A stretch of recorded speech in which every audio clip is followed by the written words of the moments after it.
Olá, bom dia, parece que estamos ao vivo finalmente.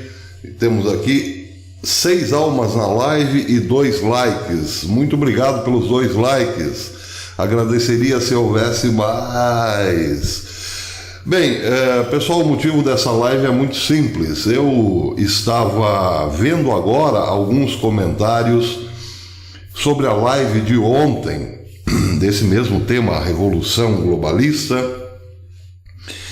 E agora temos 99 almas na live, 49 likes. Muito obrigado pelos likes generosos, a família agradece.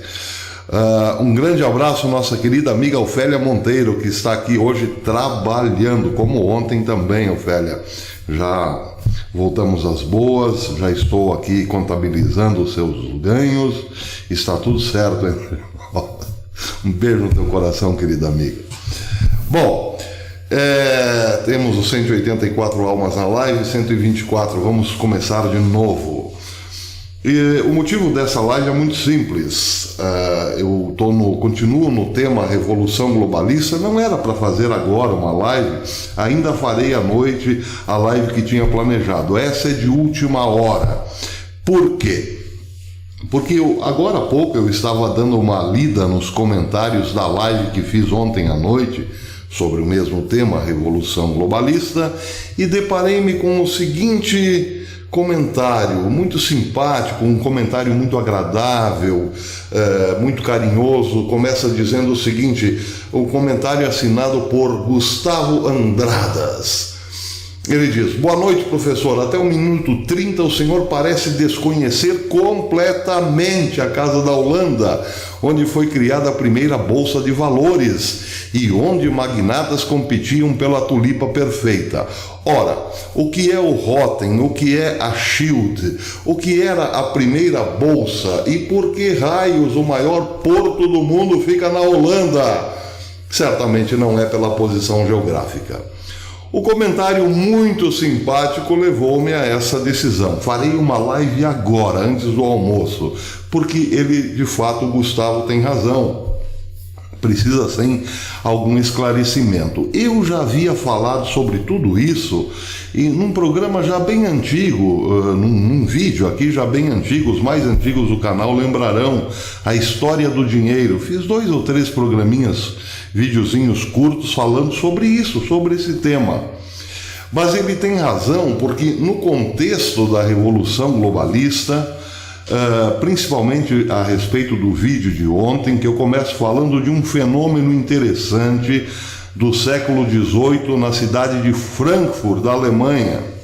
Acontece que, para entender aquele fenômeno, que era a reunião de muitos banqueiros numa única cidade alemã, é preciso contextualizar. Por que surge lá na Alemanha uma série de banqueiros capazes de emprestar dinheiro para todo mundo e todos muito ligados por laços familiares, por relações comerciais e assim por diante? Bem, por conta então desse alerta do Gustavo, vamos tentar contextualizar esse problema. De fato, para chegarmos ao século XVIII, com essa série de banqueiros em Frankfurt, precisamos entender como que começa esse negócio da famosa banca, dos bancos. E não começou no século XVIII, muito pelo contrário, isso começa no século XVI. Passa sim pela Casa de Holanda, mas sobretudo pela coroa espanhola e portuguesa e pela coroa britânica. Tivemos aqui já um superchat da Tereza. Muito obrigado, Tereza, Deus te abençoe. Se eventualmente houver outro superchat, tomara que haja, nós comentaremos no final da live, que será curtinha, porque afinal, meio-dia está próximo e o pessoal precisa se alimentar, então a live será curta. Bem, é o seguinte, grosso modo falando, o sistema de troca de moedas por alimento, por bens de consumo, começa basicamente ali, que você tem muita informação histórica, no século VI a.C., quando se percebe que há uma mudança entre a qualidade do metal. Há muita troca com metais menos valorizados, como o cobre, por exemplo, o latão, algo assim, e passa-se a descobrir moedas de ouro e prata. Bem, acontece o seguinte: entre o século VI a.C. e o século XVI da era cristã, quase nada mudou. Apenas a mudança dentro da qualidade dos metais comercializáveis, ou seja, o dinheiro que começou lá com materiais inferiores passa para materiais mais valorizados, como o ouro e a prata. Mas o modelo de troca do metal pelo bem de consumo permanece inalterável desde o século VI a.C. até o século XVI. Comercializa-se com ouro, prata, cobre e assim por diante. O sujeito leva lá uma caixinha de ouro ou de prata e compra uma propriedade, uma quinta, uma casa e assim por diante. Isso desde o século VI a.C. Acontece que no século XVI acontece um fenômeno muitíssimo interessante: a descoberta de novos continentes, América do Sul e América do Norte, principalmente por parte dos europeus. De repente os europeus dão de cara com um novo mundo cheio de ouro e prata. Eu não vou entrar em detalhes aqui, mas vocês podem bem saber como as caravelas saíam da Europa e voltavam para a Europa. Saíam cheias de homens e voltavam cheias de ouro. Foi assim durante um bom tempo no século XVI e XVII. Aconteceu, a partir da descoberta desses novos continentes, que a Europa, da noite para o dia, encheu-se de ouro. Muito ouro circulando na praça. E aí? Bem, aí aconteceu também que o ouro tornou-se um tanto quanto incômodo, porque com muito ouro na praça, as coroas, principalmente de Espanha e da Inglaterra, viram-se envolvidas no problema da falsificação. Como muitos metais também, não só o ouro e a prata, outros metais também vinham juntos nos navios, aqueles que cunhavam o ouro passaram a cunhá-lo de maneira um tanto quanto suspeita. Muitos deles, por exemplo, passavam a fazer uma capinha de ouro sobre o cobre, ou o latão. Esse é um exemplo. Daí não se sabia muito bem quanto valia o ouro. Uma moeda de ouro com um determinado valor poderia ter muito menos em ouro do que o valor cunhado na moeda. Percebem? Então foi aí que essas duas coroas, especialmente a coroa de Espanha e da Inglaterra, resolveram dar certificado para ourives.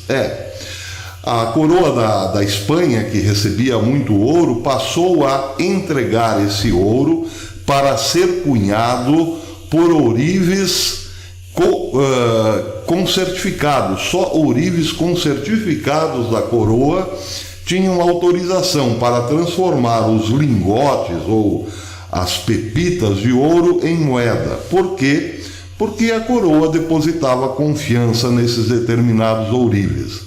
Sabia-se, portanto, que uma moeda cunhada com autorização da coroa correspondia ao valor em ouro.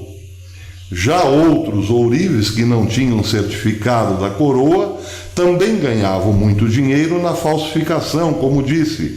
Colocavam mais cobre do que ouro e negociavam esse dinheiro falsificado, essas moedas falsificadas, com principalmente com marinheiros, com comerciantes marítimos que levavam esse ouro para outros lugares, principalmente para o Oriente, onde supunham não se sabia muito sobre falsificação. Então estava ali estabelecido o mercado regular e o mercado negro. O mercado regular era aquele que tinha o certificado das devidas coroas. Pois bem, na Holanda certamente houve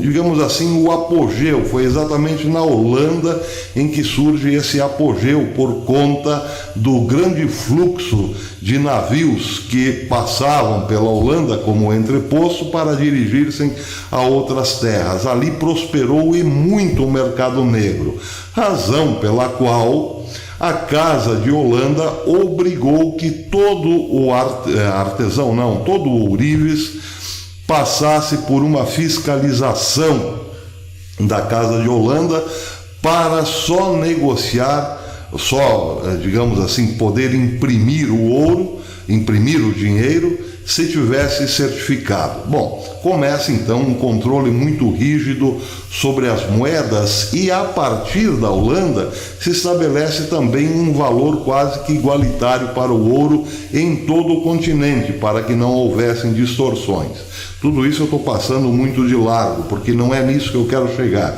Eu quero chegar exatamente em como surgem os bancos. Acontece que na medida em que esses ourives têm o seu certificado, o seu estoque de ouro, o depósito de ouro que recebem das coroas passa a ser bastante grande. E aí o trabalho dos ourives também passa a ser muito grande, na base de, vamos dizer assim, o sujeito tem que expandir o seu negócio, aumentar o número de funcionários para suprir a demanda da fabricação das moedas. Só que surge uma ideia dos próprios ourives a partir desse imenso trabalho de cunhar moedas. Já que o sujeito vai lá e leva um pouquinho de ouro, ou até mesmo a coroa leva um montão de ouro, e demora-se um bom tempo para que esse ouro se transforme em moedas, os ourives sugeriram, principalmente a coroa de Espanha, dar um recibo, uma espécie de recibo,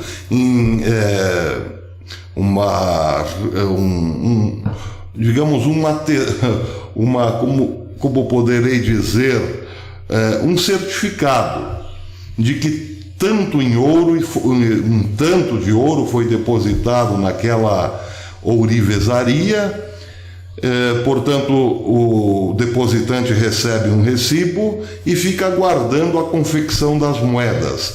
Mas como o recibo tem validade, ele pode também negociar, não com o ouro propriamente, mas com o recibo que detém em suas mãos. É mais ou menos o seguinte: a coroa vai lá e deposita uma peça, uma pepita de ouro na ourivesaria.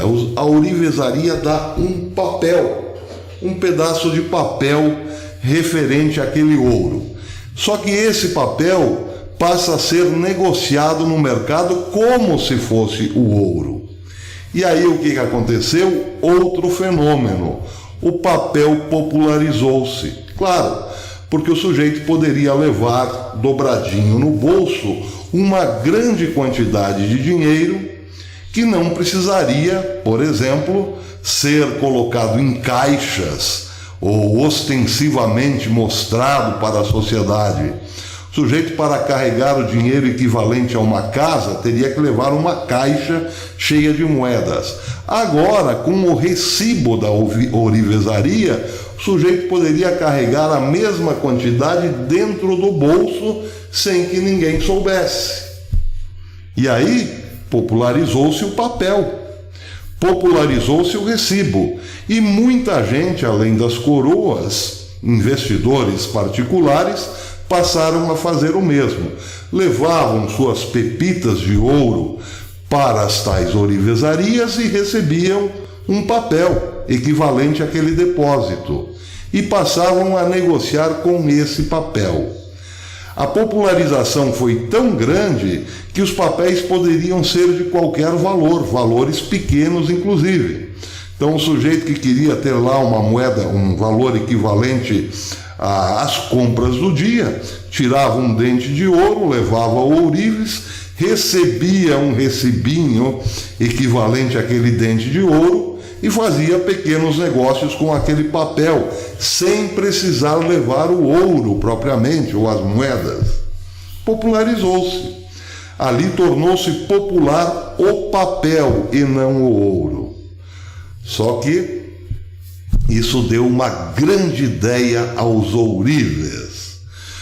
A ideia foi a seguinte: os ourives perceberam que quase ninguém, era muito raro o sujeito que depositasse uma quantidade em ouro em sua ourivesaria, fosse um dia resgatar o ouro. Ou seja, eu chego na ourivesaria, dou um pedaço de ouro, recebo um papel. Seria, digamos, imaginável que um dia eu voltasse com o mesmo papel para resgatar o meu ouro, seja em moeda ou na forma que eu depositei. Só que isso não acontecia. Os ourives perceberam que era muito raro alguém voltar para resgatar o ouro. Negociava-se com o papel e ninguém ia lá na ourivesaria saber se o ouro estava lá. Bem, desta sacada surge outra sacada. Imagine que você é um ourives e você tem lá 1 quilo de ouro. Bem, evidentemente que você emitiu papéis equivalentes a 1 quilo de ouro, claro. Suponha que a coroa britânica depositou 1 quilo de ouro na sua oficina. Você emitiu um papel referente a 1 quilo de ouro e deu para a coroa britânica. Só que você sabe que a coroa britânica jamais voltará lá com aquele papel para resgatar o ouro.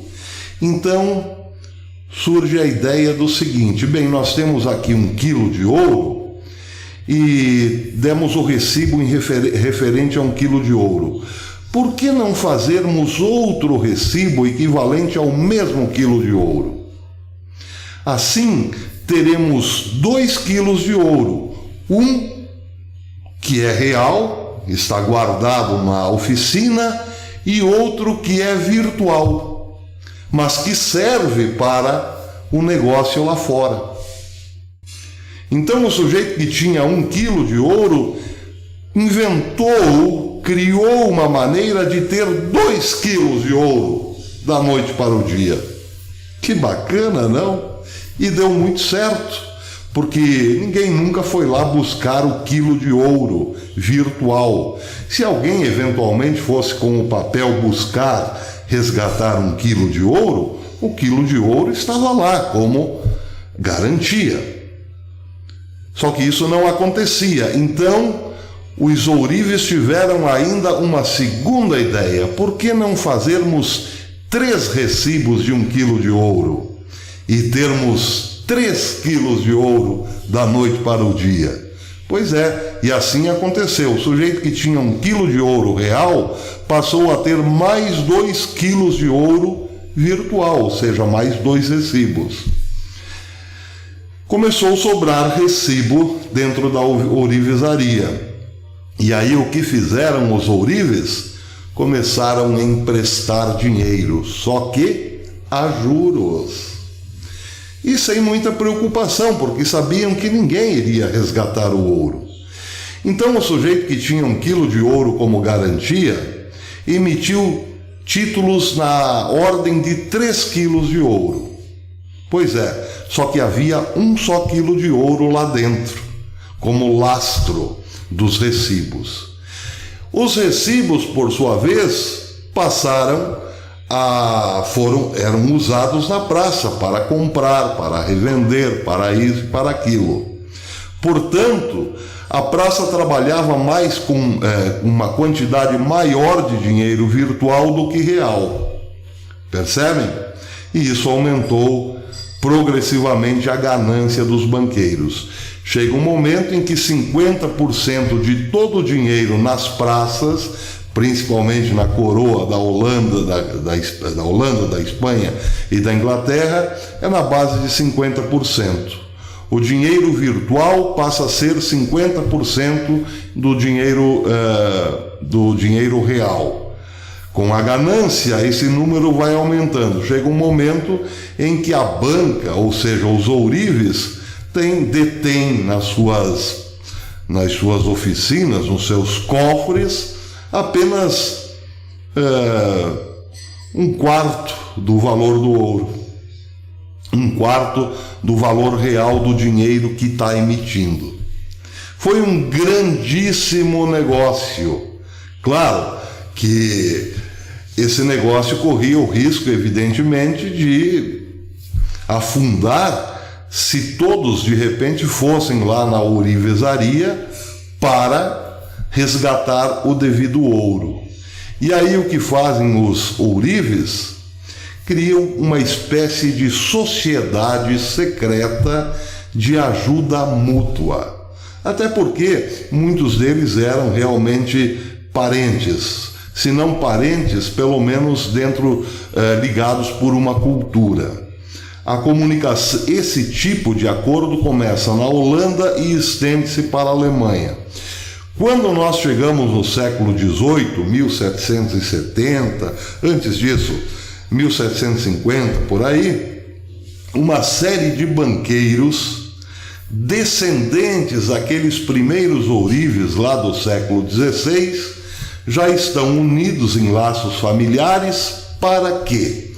Para que se um dia alguém fosse a um determinado banco, uma grande quantidade de pessoas fosse a um determinado banco para resgatar os seus recibos em ouro, resgatar o ouro mediante a entrega dos recibos, essas várias antigas ourivesarias supririam a demanda. Uma espécie de associação. Eu tenho um banco, um pequeno banco com 1 quilo de ouro, só que eu emiti vários recibos. Eu tenho 1 quilo de ouro e emiti recibos referentes a 10 quilos de ouro. Se daqui a pouco todas as pessoas com um recibo na mão quiserem 10 quilos de ouro, eu não terei. Mas aí quem me socorrerá? Os meus outros amigos banqueiros. Se eu tiver 10 amigos banqueiros, cada um dará um pouco de ouro, me fornecerá esse ouro e eu entregarei o ouro para não quebrar. Bem, essa era uma forma de seguro. Claro que ela também tinha os seus defeitos, nós vamos ver isso depois. Mas o fato é esse, o fato é que o banco nasce exatamente daí, da sacada do dinheiro virtual.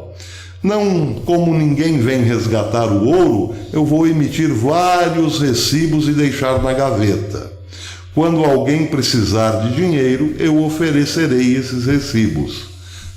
Com juros, evidentemente. Então eu ganharei 2 vezes. Uma porque inventei o dinheiro virtual. Inventei um dinheiro cujo lastro não existe. E outra porque eu ganharei também no empréstimo. Se eu empresto 10 hoje, terei que receber 11 amanhã. E aí, aí começa evidentemente a dependência do crédito. Todo mundo se sente mais seguro quando tem crédito, foi o que pensou o europeu. E a partir do crédito, o trabalho passa a ser basicamente esse, visando não só o pagamento do primeiro empréstimo, mas a possibilidade de fazer um segundo, um terceiro e um quarto. E nessa dinâmica o homem acaba se escravizando porque vive apenas para pagar os seus banqueiros, os seus credores, aqueles que lhe deram crédito. Nada é tão dramático assim. A sociedade vai, de algum modo, assimilando tudo isso e, de um modo positivo, crescendo e se desenvolvendo. Mas, no âmbito da vida particular, nós vemos que muitas pessoas, a partir desse momento, passam a se tornar escravos, essencialmente escravos dos banqueiros. Bem, isso ainda tem que ser melhor explicado, mas grosso modo é isso. Os banqueiros inventaram um tipo de dinheiro que não existia e a partir desse dinheiro tornaram-se uma força poderosíssima, infiltraram-se na política, infiltraram-se na produção industrial dos países, infiltraram-se na cultura, evidentemente, fomentando, como disse na live passada, a discórdia entre irmãos e assim por diante, até que finalmente chegaram a um poder quase que hegemônico no mundo. O problema do hoje, que nós vemos aí em relação a esta casta milionária de poucas famílias, é que eles não têm o dinheiro. O problema é muito maior, o problema é que eles fazem dinheiro. E aí, bem, aí está toda a diferença do mundo. Então é isso, uma live rápida apenas para esclarecer como surgem lá os banqueiros no século XVIII, como que surge, não aqueles banqueiros especificamente, mas como que o banco surge, como que se desenvolve o banco moderno. Começa no século XVI, basicamente, com uma grande quantidade de ouro chegando na Europa por conta do descobrimento da América. Depois, a fabricação dessas moedas de ouro exigem uma regulamentação. Dessa regulamentação, poucos ourives passam a trabalhar como sócios das coroas, e dessa sociedade, evidentemente, surge um poder quase que exclusivo desses banqueiros em relação ao dinheiro. São as primeiras casas da moeda que se tem notícia, só que são particulares, evidentemente. Agora, um detalhe, muitos desses primeiros banqueiros, muitos dessas primeiros bancos centrais, essas casas da moeda, trabalhavam dos dois lados, no mercado legítimo, no mercado autorizado, legal, mas também no mercado negro, porque como tinham um ouro depositado que ninguém ia buscar, usavam esse ouro para a fabricação de moedas falsas.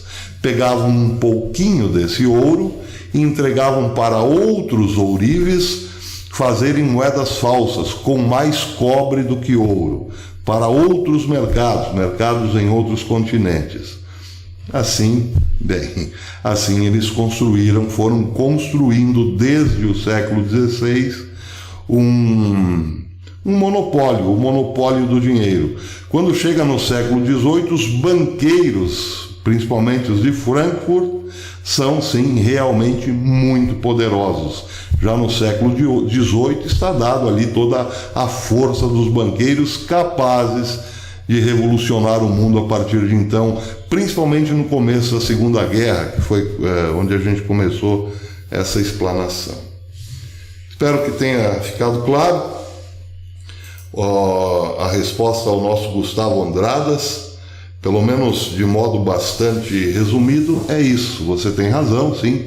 Tínhamos que falar exatamente disso. Em relação à Casa de Holanda, há muito mais que falar. Aí há os detalhes do porquê a circulação pelos portos da Holanda e tudo mais.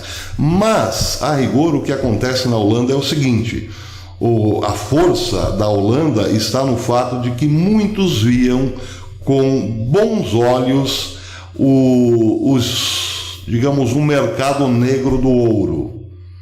Quem via com bons olhos o mercado negro do ouro? Aqueles que estavam autorizados a trabalharem para as coroas. Porque, como disse, eles detinham o ouro e podiam fazer com que esse ouro se transformasse em mais ouro, desde que bem falsificados. Pois é aquela história que eu falei ontem: jogue dos dois lados. E os ourives souberam fazer isso desde o começo. Jogavam dos dois lados. Fomentavam o mercado negro com moedas falsas, mas também eram detentores do direito de produzir moedas legítimas com os respectivos recibos no mercado legal. É isso aí. Muito bem, vamos terminando por aqui, como disse, uma live curta, vamos ver, tivemos um superchat da Tereza, muito obrigado Tereza, Deus te abençoe, obrigado pelo superchat.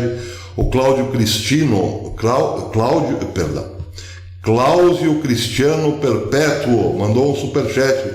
Bom dia, professor Belei, cheguei agora, mais tarde acompanharei desde o começo. O seu canal e suas análises são muito importantes para o nosso país.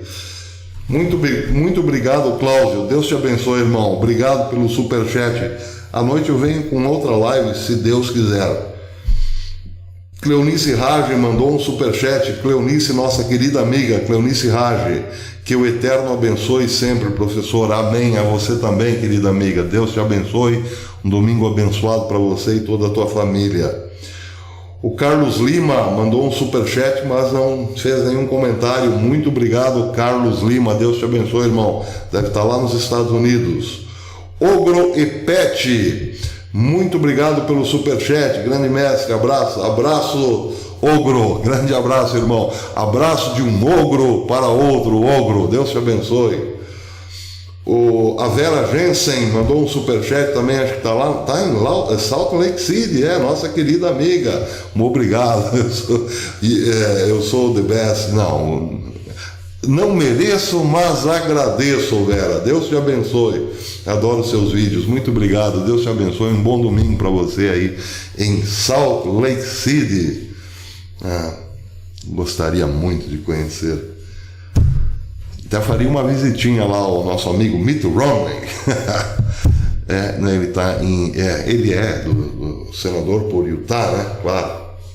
Muito obrigado, Vera. Sônia Mendes mandou um superchat. Obrigado, professor. Excelente live. Obrigado Sônia. Deus te abençoe. Um bom domingo para ti. Obrigado. Maurício Chelou, nosso amigo Maurício Chelou. Parabéns, professor. Obrigado, Maurício. Deus te abençoe. Obrigado pelo superchat. Parabéns. Roberto mandou lá de Londres um superchat. Boa tarde, professor. Saudações, Londrina. Saudação, Roberto. Deus te abençoe, irmão, e a todos vocês aí. Um bom resto de domingo, né, para você. Agora deve ser o quê? 4 da tarde aí, né? Quase 4. Deus te abençoe, irmão. E o Bruno Aguiar também mandou um superchat. Bom dia, professor. Deus abençoe o senhor. Amém. A você também, Bruno Aguiar. Abraço, irmão. Fique com Deus. É isso aí, amigos. Depois nós voltamos, se Deus quiser, à noite. Não sei se ficou bem esclarecido, mas tentei, de um modo assim bem simples, dar mais ou menos uma ideia do como nascem os bancos.